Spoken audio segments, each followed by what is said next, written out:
Halo Sobat Investor, kembali lagi bersama gua. Baik, di video kali ini gue mau coba bahas saham Bukalapak dari sisi fundamental ya. Dari sisi laporan keuangan kuartal kedua yang sudah keluar, gue akan coba bahas dan hitung harga wajarnya. Nah, bagi teman-teman yang menyaksikan video ini, mudah-mudahan dapat manfaat dan informasi karena video ini bukan rekomendasi, tetapi informasi edukasi agar teman-teman mengetahui minimal eh, harga wajar maupun prediksi baik secara teknikal, seasonality maupun dermalogi. Oke, teman-teman, langsung aja gue mulai dari melihat eh, laporan keuangan kuartal kedua Bukalapak ya yang sudah disediakan oleh Stockbit.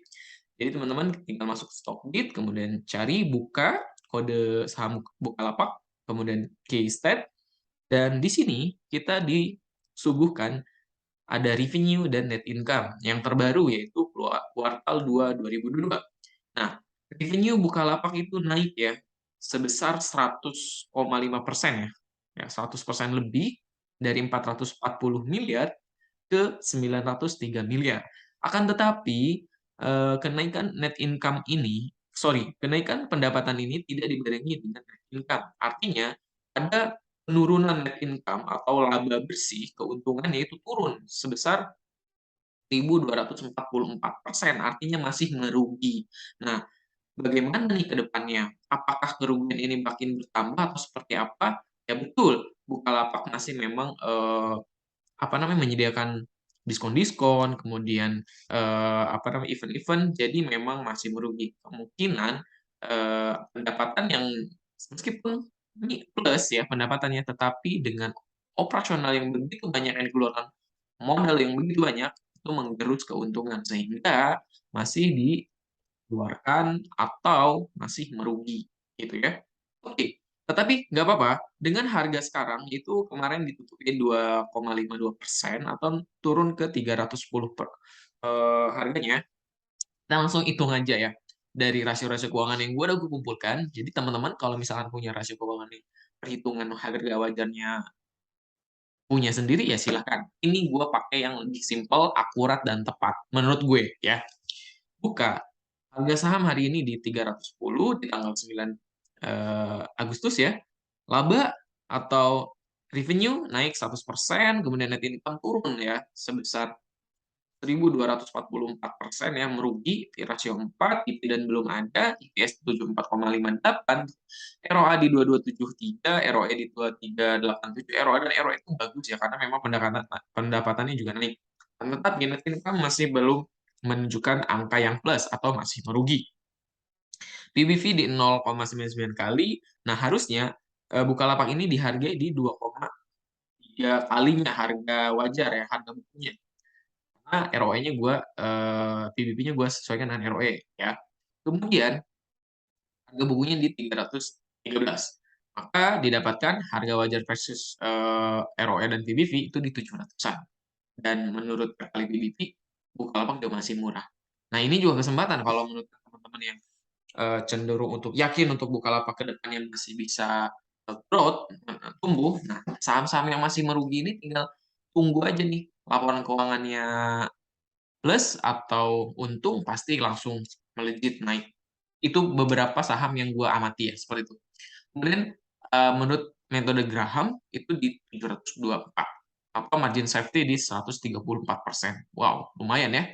Jadi kemudian menurut method, nah ini juga memang belum ada data EPS 3 tahun rata-rata, jadi saya abaikan.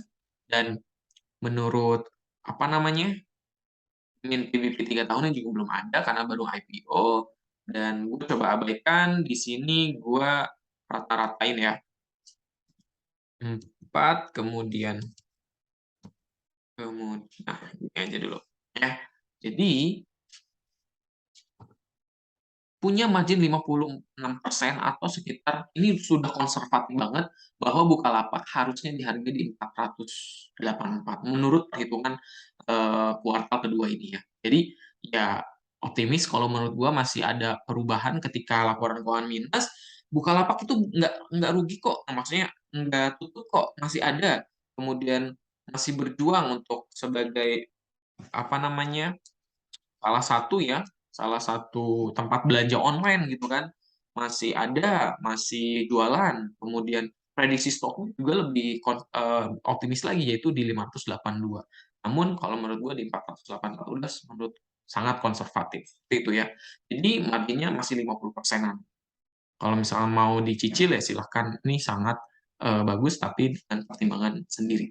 Kemudian coba gue lihat secara bandarmologi ya, Bandar Detektor, bahwa seminggu terakhir atau dari tanggal awal bulan itu memang adanya small distribusi, adanya distribusi-distribusi, tetapi PD, RFCC, dan LG itu coba akumulasi secara bertahap. Itu untuk saham buka Bandar Detektornya. Kemudian eh,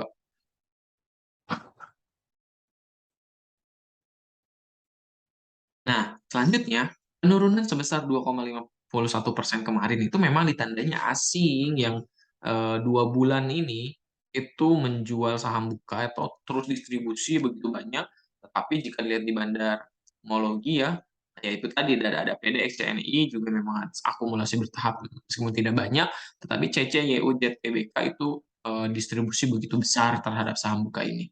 Nah, apakah ini peluang atau ini ancaman? Menurut gue bisa ketika melihat harga wajar yang sudah dihitung itu mungkin bisa disebutnya peluang ya, dan tetapi buy on weakness saja gitu. Kemudian secara teknikal gue pernah bilang juga ketika di harga ini ya, hati-hati kenaikan dari 268 ya ke 280-an, hati-hati karena menyisakan gap, dan tetapi di sebelumnya ya gap di 332 itu sudah tertutup. Nah, meskipun tipis ya asal tutup aja nih ya kan, meskipun belum secara sempurna, masih kebuka sedikit tapi sudah mulai mencoba untuk tertutup kan, tipis-tipis gitu. Nah, gimana nih arah selanjutnya? Dengan adanya distribusi yang banyak, asing juga lepas banyak, kemungkinan dapat menyentuh di support terkuatnya itu yaitu di 296-an. Nah, itu ya prediksi ke depannya menurut gua masih bisa weakness atau turun ya, karena garis stochastic RSI juga memang cenderung untuk kuat turun nih. Jadi bisa menembus ke 296, hati-hati. Menurut gua coba sampai menembus break tepat di garis EMA 50 di sini di harga 292, 200 berapa nih ya? Di 288-an lah gitu kan. Atau jika memang dikasih, tunggu dulu gap ini tertutup ya di 272. Ya, ketika kita proyeksikan keuntungan ya, eh, balik lagi lumayan lah kita dapat 25%-an ketika beli di harga apa namanya, gap ini, menutup gap dulu. Itu menurut gua masih cenderung untuk kuat menutup gap dari saham Bukalapak. Dan kalau secara jangka panjang bisa dicicil karena menunggu laporan keuangan yang untung pasti naik, naiknya banyak gitu. Bisa beggar malahan. Karena tadi juga minimal apa namanya, untungnya 56% gitu.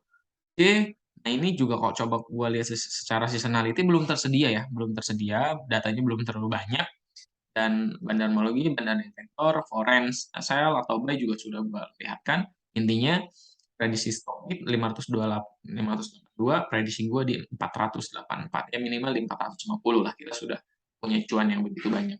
Boleh dicicil menunggu hasil laporan keuangan yang plus punya. Ini pasti beggar menurut gua pribadi. Silahkan teman-teman bagi yang mau template pertemuan harga wajar ini, silahkan komen, like, dan subscribe. Kirim ke Telegram gua buktinya. Terima kasih, sampai jumpa.